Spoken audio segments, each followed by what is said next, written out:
Good. Moving on to our next fight, we've got a lightweight between Chris Gruetzemacher and Alexander Hernandez. So Gruetzemacher is our underdog at plus 315.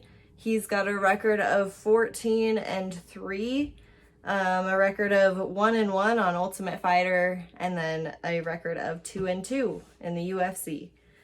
Alexander Hernandez is the favorite at minus 435.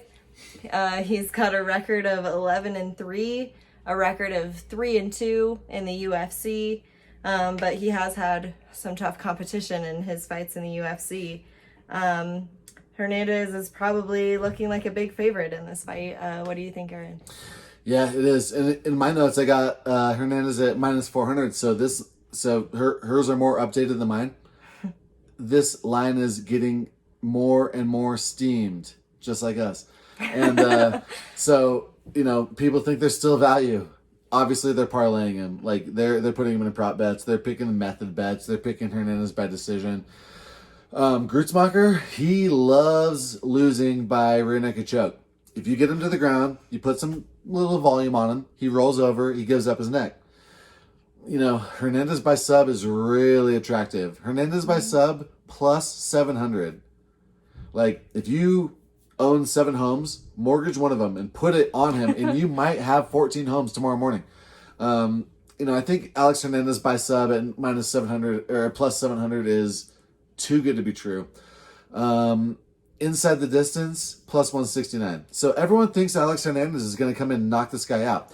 I remember, I was a big Daniel Dariush guy. I still am. And, Alex Hernandez, Dariush tries to shake his hand. Hernandez kicks it away. And then they're going. And it's like, oh, shit. Yeah, and then Hernandez knocks him out in the first minute. And that reputation, especially against a tough fighter like Dariush, has kind of lasted him. Since then, he's just kind of been getting it put on him, or he wins decisions, right? So, Drew Dober, Colorado boy, Drew Dober knocked him out in round 2. Drew Dober was the underdog in that fight. Hernandez was the favorite in that fight. Before that, he won the close decision to Francisco Trinaldo. You can't really give him too much credit for that. And before that, he got it put on him by Donald Cerrone. You give him a pass. But, I think Hernandez is quite a bit overrated. Gruetzemacher has really solid he's really kind of solid everywhere. He has decent distance striking. He outlands, he's more efficient by 13% versus his opponents. That is significant. That's a lot. The trivia question that we're going to talk about later will show you that 13% differential in your striking efficiency is really freaking good. He's underrated. He's a dog. He's a grinder. Davi Ramos, who's just a shredded brick shithouse BJJ expert. Davi Ramos beat him. And Chaz Skelly. Chaz Skelly's not a household name, but Chaz Skelly has beaten a lot of good fighters. Chaz Skelly and Davi Ramos are good losses. But, you watch Chris Gruetzemacher striking, and he's hittable. He's kind of predictable. He's a little stiff. Well, so is Alex Hernandez. A lot of these wrestlers are. They're really stiff, but really kind of explosive. Gruetzemacher had live dog written all over him, and then he comes in and fucking can't make weight. Alex Hernandez, I think, is now just extremely safe parlay play. Chris Gruetzemacher would have been a really good, attractive punt play on, underdog play.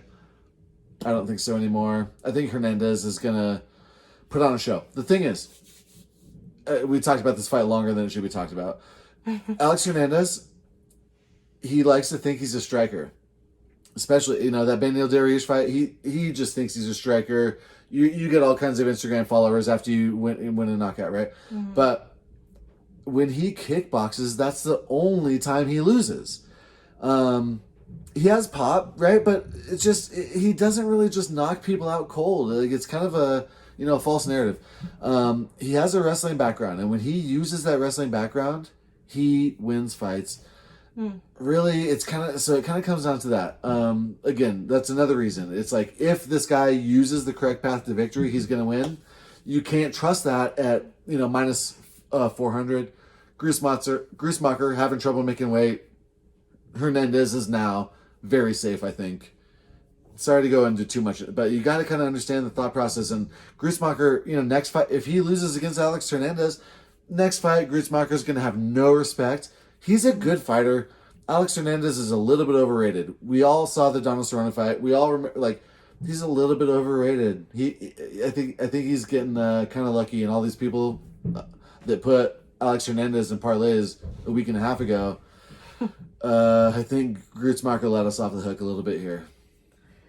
And you did say that Alex Hernandez was probably one of the safer bets of the night. He's also just as pricey as Yanez here. Yeah. Actually a little more pricey. He's at 9,300 on DraftKings, and Grutzmacher's at 6,900. So you're gonna be picking up Hernandez here, or? I think you're reading exactly right. Hernandez is more expensive than Yanez. Yanez is safer. Grutzmacher screamed value. And still, if you've got $7,000 left and you have to put it on Grutzmacher, you might be thrilled with that at the end of the night. But the weigh-in just really disappointed all of this opportunity for Grutzmacher. But it makes our parlay safer, so we'll take it. All right, so that is the end of our prelims. So moving on to our main card here, very in-depth here. Yeah. We've got a lightweight fight between Bobby Green and Thiago Moises. Bobby Green is the favorite at minus 335. He's got a record of 27-10-1, and in the UFC a record of 8-5. Thiago Moises is the underdog at plus 245. He's got a record of 13-4, and a UFC record of 2-2. He's also got a contender series win. What do you think about this one, Aaron? All right, so we'll pick up the pace a little bit. Bobby Green, he's been winning in the pandemic era because of two reasons. Just safe technical striking and takedown defense. Alan Patrick, his only option was to take him down. Lando Venado, that was a close fight. Bobby Green looked really good. Clay Guida, we all know Clay Guida. Obviously, he wants to take people down. So Bobby Green has kind of had 3 perfect warm-up fights to prepare him for this submission fucking ninja. A lot of respect for Thiago Moises.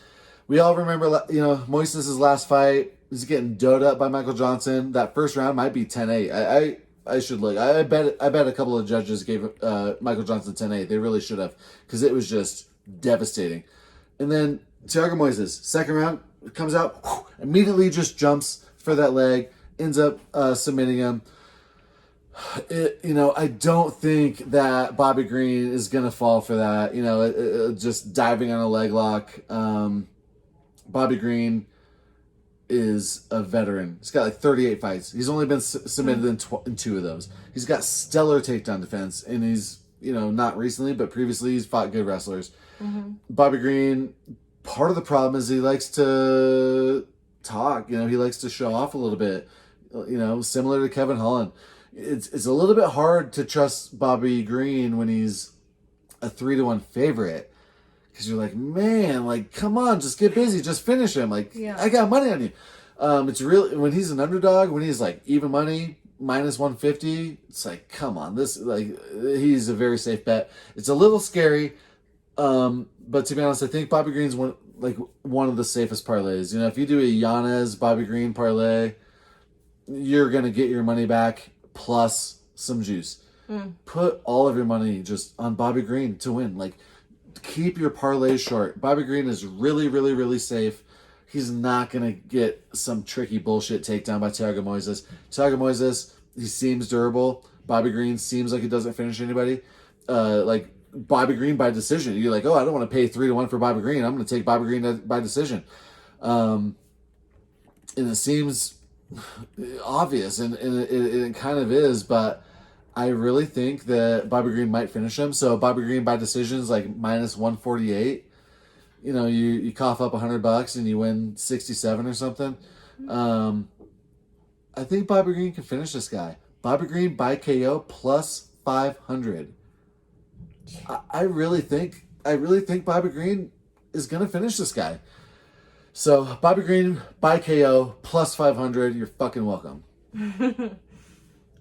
All right, and are you going to be picking either of these guys up for fantasy? We've got Bobby Green at 9,000 and Thiago Moises at 7,200. Up there with Adrian Yanez, I think Bobby Green is worth that money. I think he's worth that 9,000, especially in cash plays, because as the Bobby Green by decision is minus 148. Like, come on, the bookies know what they're doing. It's highly likely that he's gonna win by decision.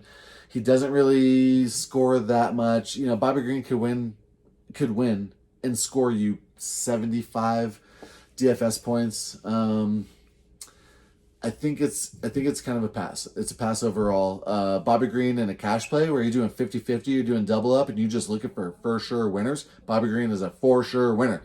But I think it's a pass overall in daily fantasy. All right, moving on to our next fight, a heavyweight fight between Maurice Green and Greg Hardy. So Maurice Green is our underdog at plus 250. He's got a record of 9-5 and a record of 4-2 in the UFC. Also a record of 1-1 when he was on Ultimate Fighter. Greg Hardy is the favorite at minus 335. His record is 6-2, and he's got one no contest due to the asthma inhaler incident, and a record of 3-2 in the UFC. What are you thinking about this one, Aaron? Pretty exciting. I think there's a little bit of a false narrative around Greg Hardy's power. He wins 2 Contender Series fights in the first minute, a month or so apart from each other. It's like, holy shit, this former D lineman, just coming in and knocking everyone out. Since then, not only has he not knocked anyone out in the UFC, he hasn't knocked anyone down in the UFC. But that's not necessarily a bad thing. It's kind of a credit to him and his team. They know that he's so athletic that if he just stays technical and keeps learning, he's going to, nobody can beat him. So he's become very technical, very clean, very reserved. And he's kicking butt, So people think Greg Hardy, so for DFS, we'll talk about it later, but you look at these heavyweights, and you're like, oh my God.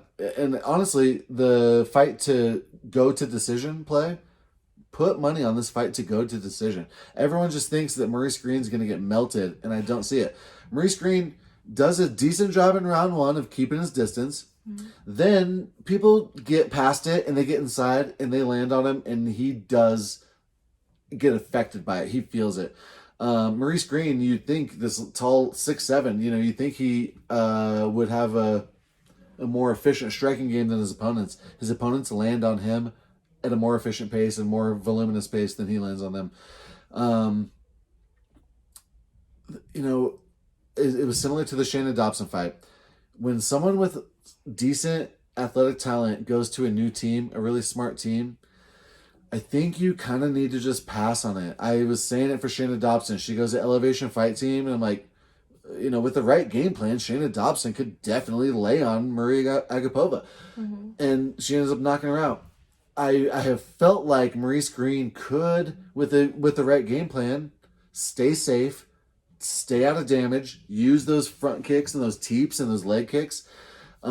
People like to talk about Greg Hardy's leg kicks because of Yorgan De Castro. He only landed those leg kicks because Yorgan De Castro had a broken toe. Yorgan De Castro was putting it on him in round 1, and then he breaks his toe. And then, Greg Hardy lands a bunch of leg kicks. This is the most tempting fight to bet. I still am so tempted to pick Maurice Green. The thing is, Maurice Green doesn't actually have that much size advantage on Hardy. It's like 6'7" versus 6'5". Pretty even reach. Both of them have gassed out. Both of them have worn opponents out. Both of them have won decisions. Maurice Green, we think he's got the submission edge. He had the Ezekiel choke against a super out of shape John Vellante. Before that, he's armbarred. Before that, he's just knocked out round 1. Maurice Green, especially, Greg Jackson, Jackson Wink, all the respect for them in the world. I think this is kind of a pass. Some of the handicappers I respect most, like Cody and Clint, they've got Hardy as one of their main legs of their parlay. Like, this seems like the most for sure lock ever. You know, Hardy doesn't knock people out anymore. Hardy takes people to decisions. And if you're telling me we got two tall heavyweights that are going to strike for 15 minutes and it's going to go to a decision, I do not want to cough up $3 to win a buck on Hardy. I think it's a pass. You know, if you put Hardy in your parlays, I get it. One of my longest parlays I've got Hardy in a lot of parlays. I've got Maurice Green in one parlay. He's the only underdog in that parlay with a bunch of other favorites. And, you know, it's like 10,000 to 1. And I'm really confident about every other pick on there except Maurice Green. But I have him in a parlay like that where, you know, if he wins, you know, it's gonna break the internet. Hardy, you know, we think of him as a knockout artist. He keeps winning by decision. If you want to bet Hardy in a parlay, I get that. If you want to bet Hardy just on a straight bet, I would recommend by decision. It's plus 300. Got to give James Lynch credit for that, at Lynch on Sports. He's the first one that I heard that pointed us to that prop bet, and I really like it. It's such a hard fight. My gosh, I wanted Maurice Green all week, and then when I saw the stare downs, you know, I already knew Hardy was almost as big, but at the stare downs, Hardy looked, you know, really big compared to him. Mm-hmm. You know, he's 2 inches shorter, but I think Hardy's a pretty safe bet now. You know, as the weeks gone by and the stare downs have come and gone. You did say that there is the possibility of an underdog maybe taking this fight, and if it did happen, it would be crazy. But so are you going to pick that up in fantasy? We've got Maurice Green at 7,400 and Greg Hardy at 8,800. You're exactly right. I think Maurice Green is a really attractive punt play. You know, he's big. He could knock Hardy out. It's unlikely, but, you know, these heavyweights, you know, we're going to see a finish. This is, I think, the most likely fight to not go the distance. I don't necessarily agree with that, but I think Maurice Green's a great punt play, a great underdog play in daily fantasy. And I think Hardy is a little bit of a sloppy favorite to play, a little bit of a lazy favorite to play, because he doesn't really have that knockout power that we all think of when we think of him. Pardon. All right, so our next fight, we have a middleweight fight between Kevin Holland and Charlie Ontiveros. Kevin Holland is the favorite at minus 715. He's got a record of 19-5, a record of 3-0 in the UFC. Charlie Ontiveros was a last-minute replacement here for Mahmoud Muradov, who announced that he had tested positive for coronavirus, which sucks for a multitude of reasons, but mainly because that was going to be a very interesting matchup, a really awesome fight. And now it kind of seems like it'll just be a takeaway for Holland. But what are you thinking, Aaron? Yeah, so Holland, you know, big fans. You know, he finished Joaquin Buckley, Joaquin Buckley. Buckley was coming in on short notice, which is easy to forget. And then, of course, Buckley comes back and has one of the best knockouts of all time against Impa Kasanganay. So that makes, you know, Holland's win over Buckley look even better. Then, of course, you know, Holland comes back against a really tough fighter on in Darren Stewart. Darren Stewart's fight before that, we were all in on him. Cashed a ton of cards, a ton of tickets, thanks to Darren Stewart. So we knew Darren Stewart's tough. And that third round was scary as hell. You know, just come on, Kevin, just beating on Kevin Holland, because Kevin Holland's cardio was gone, absolutely gone. And he's not like a super high volume guy. He's not out there just throwing mad volume for 10 minutes and then getting gassed. He's out there throwing technical, clean strikes and talking shit and gets gassed. It's a little freaking scary, right? So no wonder there was a ton of money coming in on Mahmoud Muradov. Mahmoud's the first UFC fighter to be sponsored by the money team and Floyd Mayweather, which is kind of cool. He knocks people out. We, knocked the guy's mouthpiece flying in the last fight. Yeah. But, and he's pretty big for middleweight too. He wasn't going to be as outsized by Holland as a lot of guys are. I was nervous, but I was kind of glad because Holland was like only minus 170 or so. And I was like, fuck yeah, give me that. We were on Holland, and that's good value because normally Holland, until Holland's fighting a household name, he's going to be a 2-1 favorite. So now we get, Charles Ontiveros, who's a former 170er, a welterweight, moving up. And no wonder the line is so big. Then when you see them stare each other down today, Charles Ontiveros is huge, like super huge. He's 6'2". Holland's, I think, 6'3" or so.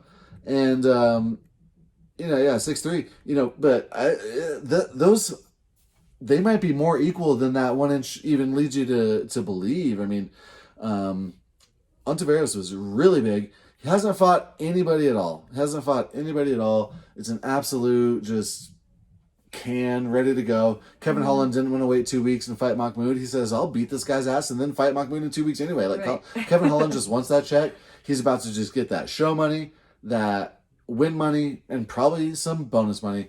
And his sponsors are going to be happy. I mean, some people are all upset, bitching and moaning about this fight. I'm like, I don't care. I get to watch Kevin Holland knock somebody out and talk shit. I'll take it. So I think Kevin Holland, he's absolutely, he's minus 700. So it's like, why even put him in a parlay? I'm getting another, 15 cents on my dollar or whatever.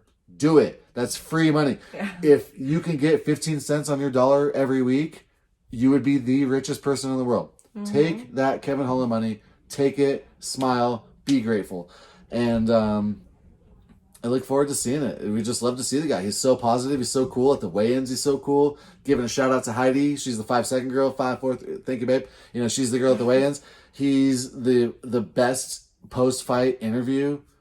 I just can't wait to watch it. We get to watch Kevin Holland get another notch on his belt, talk shit, and make us some free juice. Yes, please.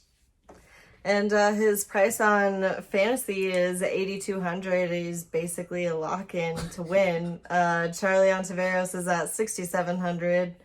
You going to be picking up either of them here? I actually cannot recall someone being sick. Like Shayna Dobson versus Maria Agapova, she might have been 6,700. Like 6,700 is like so low, it's unreal.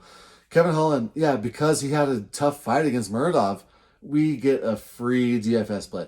In cash, if you don't play Kevin Holland, you are going to lose your 50-50 or your double up play. Like it goes without saying, you already know. Kevin Holland is a must play in DFS, specifically in those double ups, those 50-50s, triple ups, double ups, whatever. So we think, okay, should we play him in the guarantee prize pools? The guarantee prize pools, he's going to be owned at like 80%.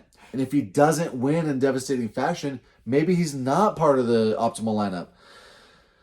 So you think, well, if I pass on him, if I fade him, and if I pick other fighters, I'm beating out, I'm in the top 20% just by passing on him. It's tempting. In guarantee prize pools, you want that differentiation. You want that leverage, people call it, right? You want finishers and you want low-owned fighters.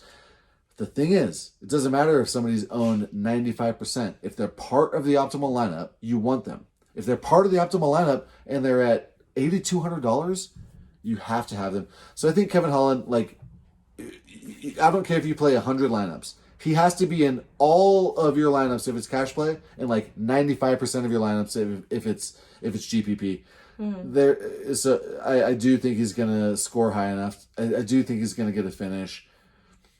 I don't think everyone talks. We love talking about how Kevin Holland plays with his food and he just taunts and shit. I don't think Charles Ontiveros can take 15 minutes of Kevin Holland punching him and talking shit. He's for sure going to get finished. Yeah. Kevin Holland inside the distance, I think, is a good bet. I actually don't have the line in front of me. I was looking, but because the fight's so recent that those weren't available where I was looking. So Kevin Holland inside the distance, if you can get it, as long as it's better than minus 300, I think Kevin Holland inside the distance is safe. Play him in DFS. All right, so let's move on to our co-main event. We've got Andre Touchy-Feely versus Bryce Mitchell. Andre Feely, our underdog at plus 120. He's got a record of 21-7, record in the UFC of 9-6. Bryce Mitchell he is our favorite at minus 150. He's got a record of 13-1. That one loss is from Ultimate Fighter. He's got a record of 4-0 in the UFC. Also coming off of a 4-win streak. So, what do you think about this one, Aaron? Yeah. So Bryce Mitchell's really 13-0. You know, that Ultimate Fighter fight doesn't count, but to me it counts. It counts for sure. And, you know, if Andre Feely fought Bryce Mitchell's last 13 fights, if he fought Bryce Mitchell's resume, he'd be on a 13-fight win streak. Bryce Mitchell has fought no one. Andre Feely, people say, oh, I like his takedown defense. His takedown defense really isn't that great stat-wise. And he really hasn't even fought any devastating wrestlers. He fights guys that, there's the doggy over there, where he's fight guys that like to strike with him, and he still gets taken down. Yes, he moved to Team Alpha Male. He's improving his wrestling, you know, and hypothetically, he should be able to keep his distance with his kicks and his range, his length, his jabs.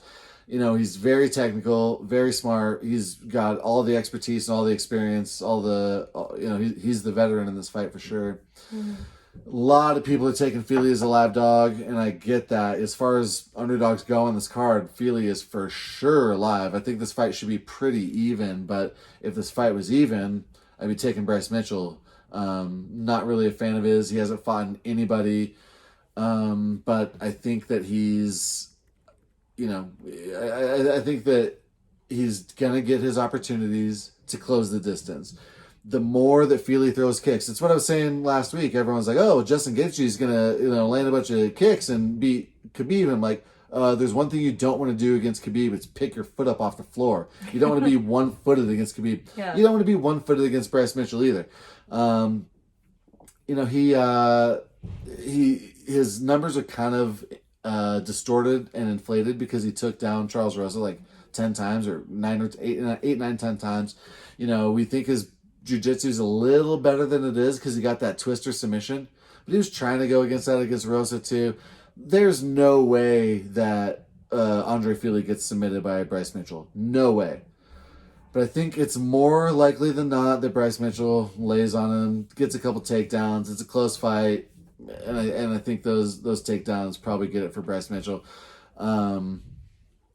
Andre Feely, you know, people think if he wins, it's going to be by knockout. I don't necessarily agree with that. I think if Andre Feely wins, it's going to be just by keeping the distance, kind of like a Danny Chavez versus TJ Brown, or like some of these fights we've seen where there's a distinct, you know, striker versus grappler matchup, and the striker keeps his distance and gets a boring decision win. That, I think, is Andre Feely's path to victory, not a knockout.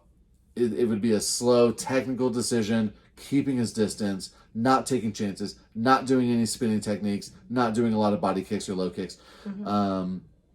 And if he can stay behind his jab and behind his straight, then he's got a chance. But Andre Feely's, I think, too exciting for that. And I think there's going to be scrambles. There's going to be spinning opportunities. There's going to be opportunities by the cage that Bryce Mitchell's going to be able to get some sloppy single leg, maybe probably get the back, drag him down with the trip, side control, end up controlling 7 minutes of this fight and getting a decision. I think Bryce Mitchell by decision is a good prop bet. I hope Feely takes his head off. And are you putting either of these guys in your fantasy? You did say it'll likely go to decision. We've got Bryce Mitchell at 8,500 and Andre Feely at 7,700. I think Andre is definitely good value. 85 is decent value on Bryce. You know, that those prices kind of show the tough fight that it is. Mm-hmm. What's interesting on DraftKings, they just kind of reflect those prices based on the probability to win. On FanDuel, they base those prices on their upside. So I bet they're cheaper on FanDuel. You know, I don't see a whole lot of upside.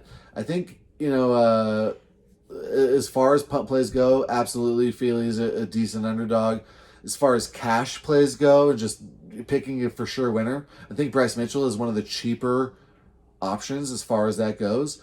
In GPP, I don't think you want either one of them because I don't see the winner scoring over 100.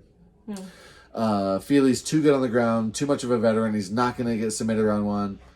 Bryce Mitchell's not going to get knocked out round one. Right. I think it's a pass for GPP. For cash, I think Bryce Mitchell's pretty good value, and Feely is a pretty good underdog, either way.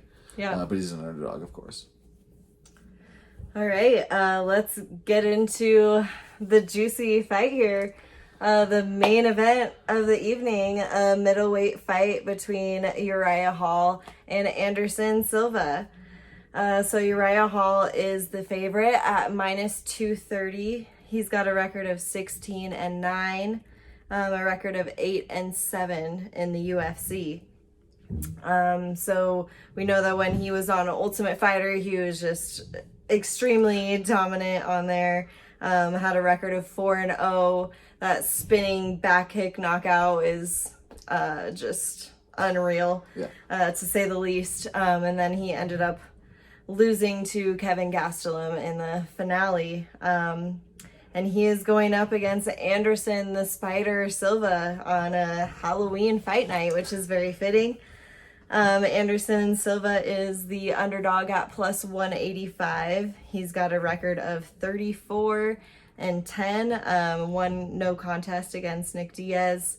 He's got a record of 17-6 in the UFC, and starting in the UFC, he started with a 16-fight win streak, which is again unreal against amazing competition. Yeah, just. Yeah, literally speechless there. So this is just a highly anticipated matchup here. It's supposedly going to be Anderson Silva's retirement fight, or at least his last fight in the UFC. So I, like everyone else, am very excited for this fight. What do you think about this one, Aaron? Really exciting one. It's interesting. It seems like Uriah Hall has such an easy path to victory. Jared Cannonier last fight for Anderson Silva peppered those leg kicks, and Anderson Silva, since 2013 breaking his leg against Chris Weidman, we've kind of known that it's suspect. Jared Cannonier, he didn't go in there respecting him. He went in there and put those leg kicks on him. It seems almost too easy, too good to be true, too clear to be true that Uriah Hall, and he's got 25 minutes to go in there and put some leg kicks on him. The problem is, Israel Adesanya, the fight gives the kind of the perfect example of how these fighters sometimes give too much respect to Anderson. They don't want to go in there and be mean to him. Right. After Israel had that close fight against Anderson, people were like, oh my God, maybe Israel's not the guy we thought he was. Then he went in there and just knocks everyone out. Knocks out the toughest. Knocks out Whitaker. Knocks out Paulo Costa. Israel was not overrated. He just has too much damn respect for Anderson. Yeah.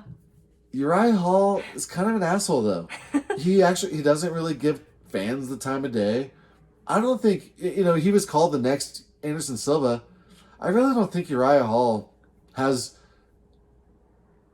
overdue respect or just too much respect for Anderson. I don't think he's going to go in there and let Anderson off the hook and have some smiling sparring match. Right. I think Uriah Hall knows that he can get hurt and get knocked out. Uriah Hall gets outpaced in all of his fights. He gets outlanded in all of his fights. He's lower efficiency and lower volume, and so that equates to getting outlanded. If he doesn't knock you down, he loses. Literally, look at his last, I don't know how long the streak goes, like 5, 6, 7 fights, where if he knocks you down, he wins. If he does not knock you down, he loses. And,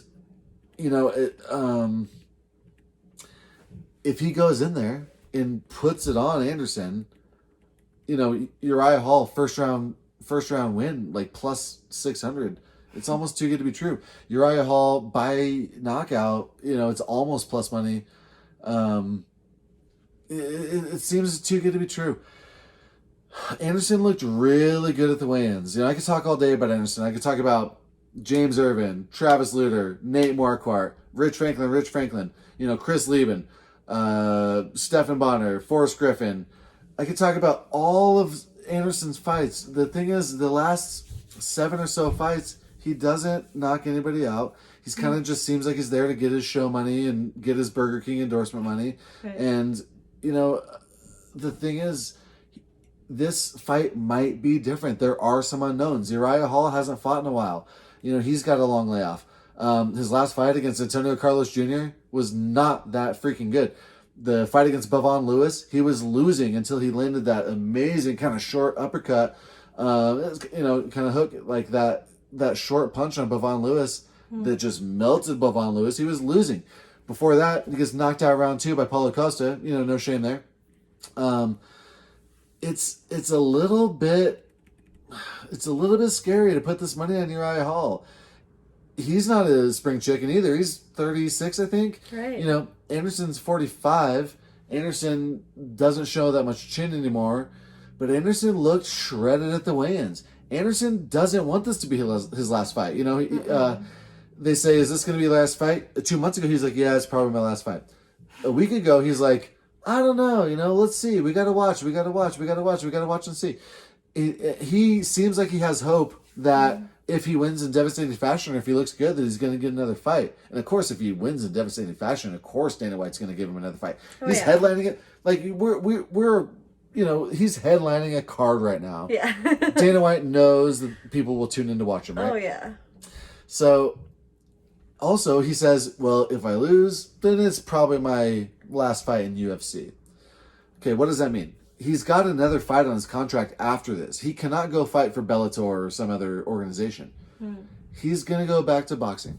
If he loses this fight, he will 1,000% go back to boxing. Anderson Silva would probably knock the fuck out of Roy Jones Jr. and Mike Tyson. Anderson Silva could go back to boxing and make money for sure. Yeah. So you heard it here kind of first. It's kind of obvious that Anderson Silva doesn't want to retire. He's going to lose to Uriah Hall.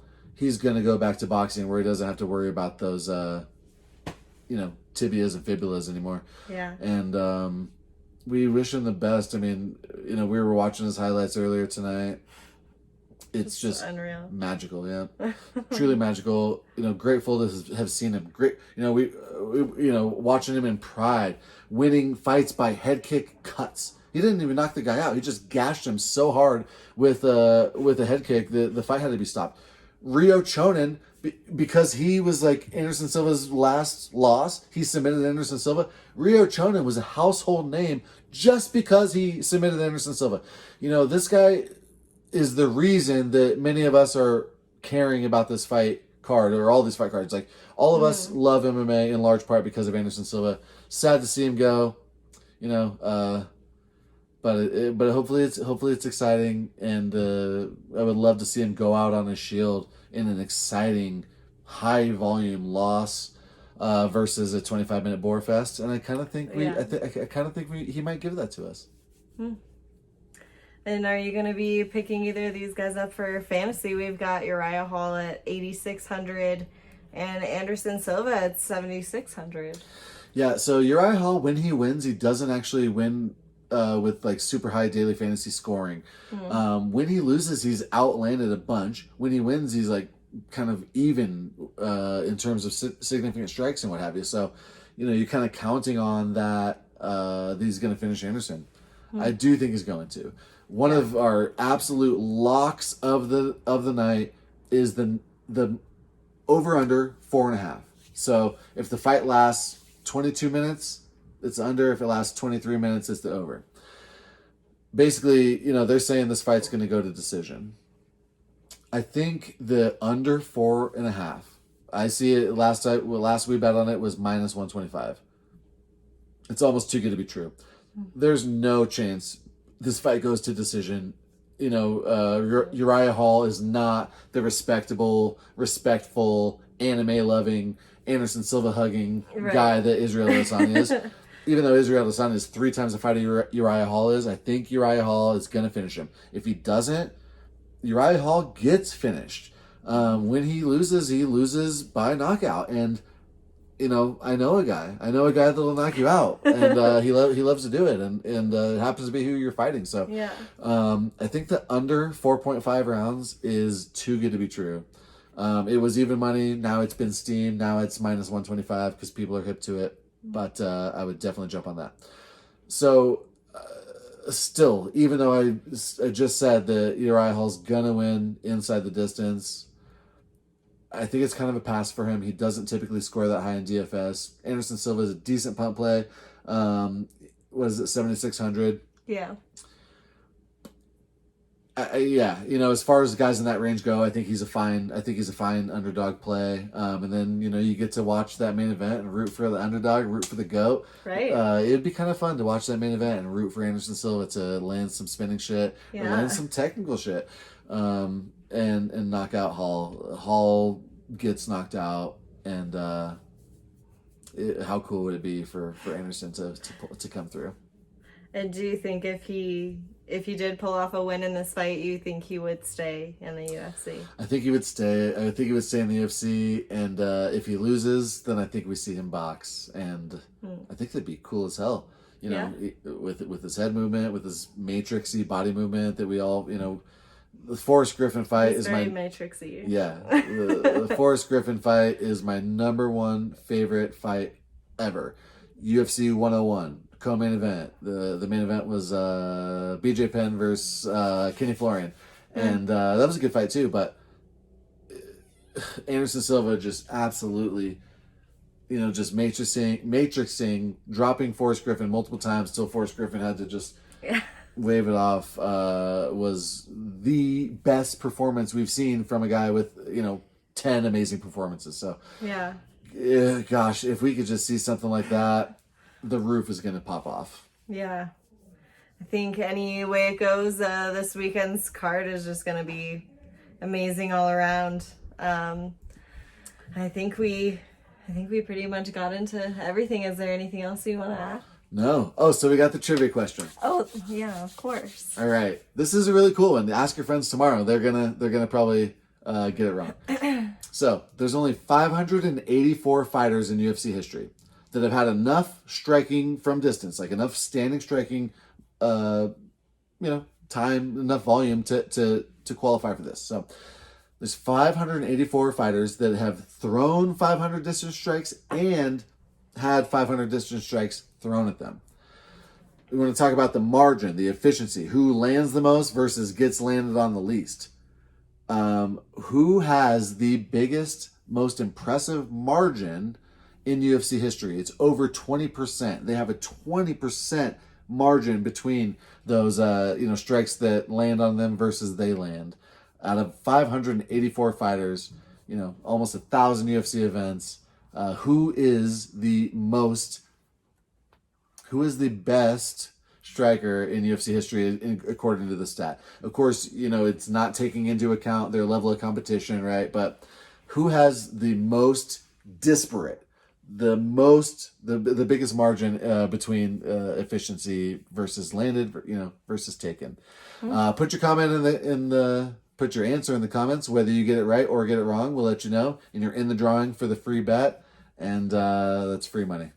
Yes, and make sure you also, if you haven't already, go over to our Instagram at Free UFC Bet Picks. DM us that you watched our first ever show tonight, and we will give you this week's client picks for free. We need you to smash the like Kamzat. Yes. Tap the sub like you're Justin Gaethje, even though he said he wouldn't. And we need you to comment like you're Chael Sonnen, all right? Yes. Thank you so much for tuning in, you guys, and for supporting us. And make sure you watch our shows in the future. They're only going to get better from here. So enjoy the fights this weekend on the Halloween fight night.